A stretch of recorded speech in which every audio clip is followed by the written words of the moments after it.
Howdy folks, Dart here with something a bit different. For a while now, I've wanted to restore a bike. The perfect opportunity arose when I decided to get into riding BMX. I did my research on BMX bikes, set a budget, and began my search for the perfect bike for me. I was originally looking to buy a new bike, but after seeing that a good quality BMX bike that would fit me costs over $400, I decided finding a used bike would be a better option for me at this point in time, especially since I'm not sure whether or not I'm going to stick with riding BMX. After browsing Craigslist and Facebook Marketplace, I found a few options, contacted the sellers, and waited for their replies. Only one of the bikes was local to me, and the others were at least 40 miles away. The bike I ultimately opted for is the one that was local and the one you see here, a 2009 Eastern Jane with a 21-inch top tube. It was the cheapest of the bunch, but it needed a lot of work just to get it rideable. I wanted to make a video documenting the restoration, but I got a bit too excited and impatient to ride it.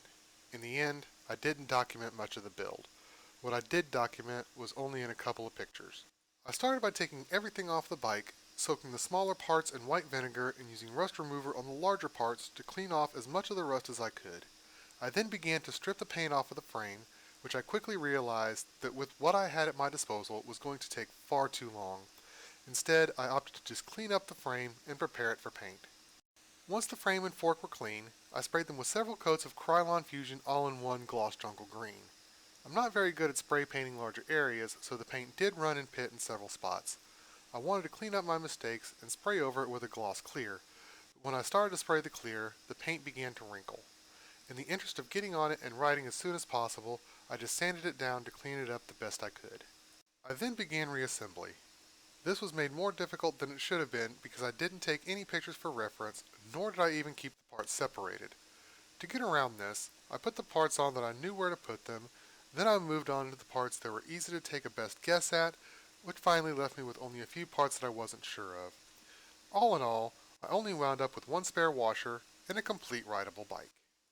I did, however, have some issues with getting everything adjusted properly. I took it out for a test ride after it was all assembled and the brakes were adjusted, but found that the rear tire was rubbing the frame. I made numerous attempts to adjust it out, but ultimately the rear tire is just too wide to go on the rear as it was when I bought it. To fix it, I simply swapped the front and rear tires. Problem solved. From start to finish, the project took me about 5 days. Most of the work was tedious scraping and scrubbing of bolts, nuts, and washers. I'm satisfied with it for the time being, and it'll give me an introduction to BMX. In the near future, I intend to start swapping some of the parts out for new ones, and I will likely make another attempt at properly painting the frame. For now though, I'm happy to be able to ride it and take my first steps into freestyle BMX riding. I leave you today with a few clips from my first day riding it. In these clips, I'm trying to learn to manual, as well as taking a few carves on the ramp at my local skate park. If you enjoyed this video, don't forget to like, subscribe, and hit the bell icon to be among the first notified when I upload a new video. And thanks for watching.